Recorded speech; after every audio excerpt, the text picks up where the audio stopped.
Assalamualaikum warahmatullahi wabarakatuh. Alhamdulillahirabbil alamin wassalatu wassalamu ala asrofil anbiya'i wal mursalin Sayyidina wa maulana Muhammadin wa ala alihi wa sahbihi ajma'in. Amma ba'du. Golongan mayoritas di zaman Nabi SAW. Golongan mayoritas di zaman Nabi SAW karena mayoritasnya adalah para sahabat, generasi sahabat. Ahlul bid'ah ada cuma sedikit ya. Yang mayoritas adalah pemahaman para salaf. Ya, ahlul bid'ah sudah ada muncul di zaman sahabat, sudah ada. Qadariyah sudah muncul zaman sahabat, Jahmiyah muncul zaman tabi'in, tetapi yang mayoritas adalah ahlu sunnah. Maka itulah sawadul a'zam. Bukan mayoritas dalam setiap waktu, enggak ya. Bukan mayoritas dalam setiap waktu, tapi mayoritas di zaman tersebut. Ya, dalam riwayat al-jamaah, mereka adalah jamaah. Orang yang menyamakan dengan Allah dengan makhluk namanya mujassimah, jisim, berbentuk, bertubuh, berfisik. Nauzubillah. Jangan samakan sifat Allah dengan sifat makhluk.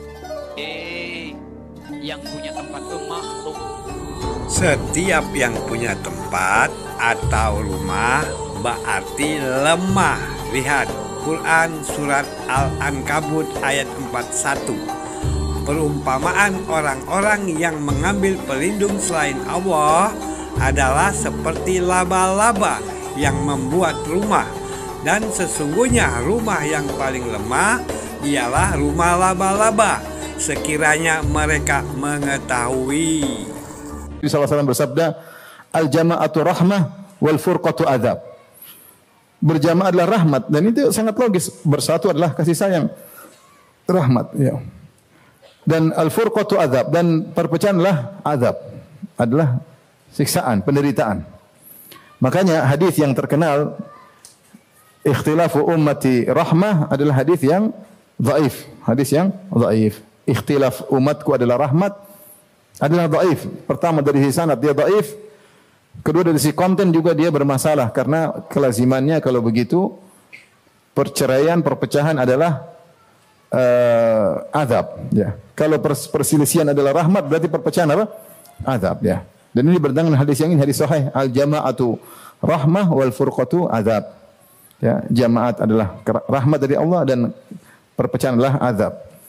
Kemudian juga Rasulullah SAW menyebutkan ya, innahu may ya'ish minkum fasayara ikhtilafan katsira. Sungguhnya siapa yang hidup setelahku dia akan melihat banyak perselisihan. Fa alaikum bi sunnati wa sunnatil khulafa'ir rasyidin. Rasulullah mengatakan akan banyak perselisihan, itu perselisihan dalam masalah agama. Apa solusinya? Rasulullah SAW suruh berpegang teguh. Fa alaikum bi sunnati wa sunnatil khulafa'ir rasyidin.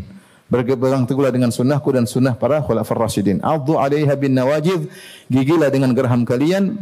Kemudian kata Rasulullah SAW, wa iyyakum wa muhdatsatil umur, waspadalah dengan perkara-perkara baru dalam agama.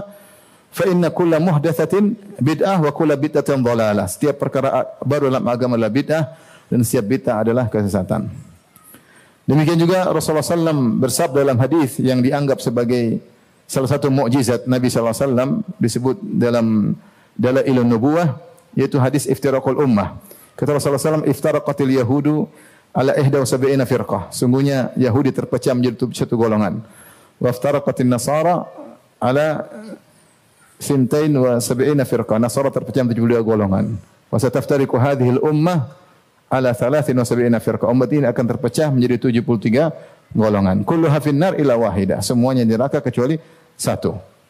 Maka sahabat bertanya, man hum ya Rasulullah, siapa mereka yang selamat tersebut? Al-firqatun najiyah, at-taifatul mansurah, golongan yang ditolong oleh Allah Subhanahu wa taala. Kata Nabi, man kana ala mithli ma ana alaihi wa ashabi, yaitu orang-orang yang berjalan di atas jalanku dan jalan para sahabatku. Hadis ini jelas Rasulullah SAW peringatkan akan bahaya perpecahan. Karena perpecahan bisa mengantarkan kepada neraka, dan Rasulullah kasih solusi, suruh bersatu.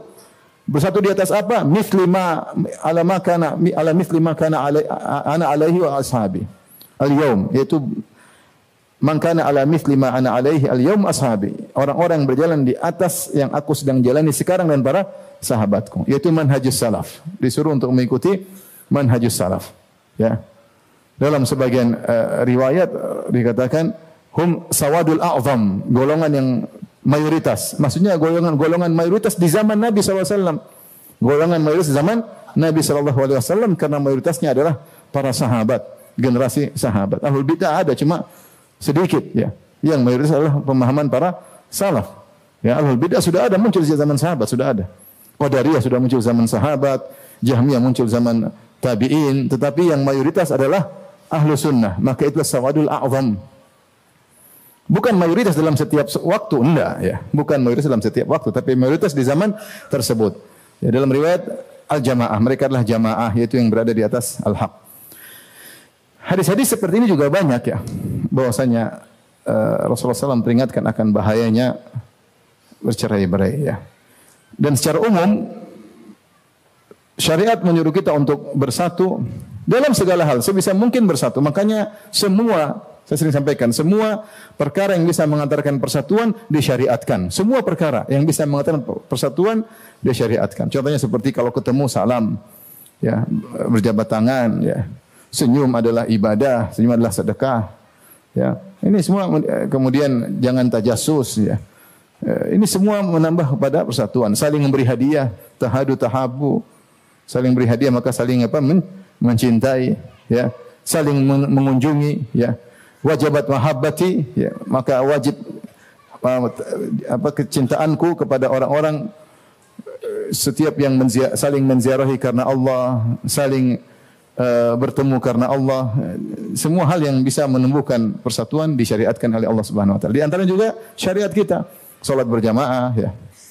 Jumatan, ya. Ini semua untuk persatuan, ya. Kemudian Idul Fitri, Idul Adha, ya, banyak sekali. Kemudian zakat, ini semua untuk persatuan. Semua syariat mengantarkan kepada persatuan.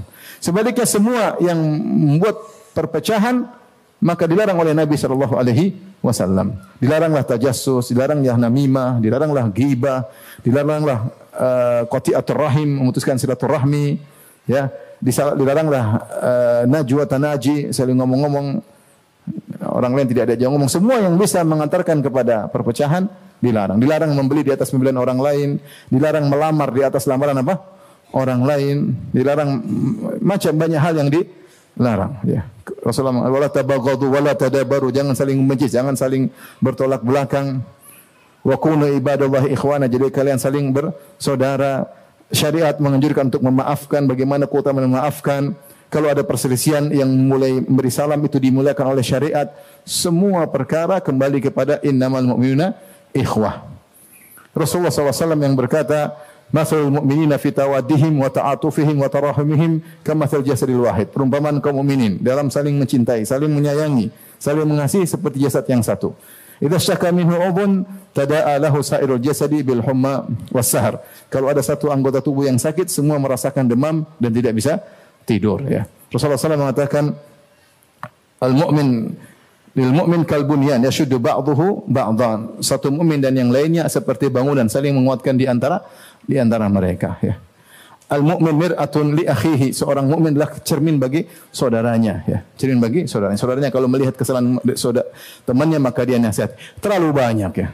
Terlalu banyak. Yang kita lihat semua dalil-dalil menyuruh kepada persatuan. Makanya Syekh Muhammad Wahab rahimahullah mengatakan dalil tentang disuruh untuk bersatu dalam agama sangatlah banyak.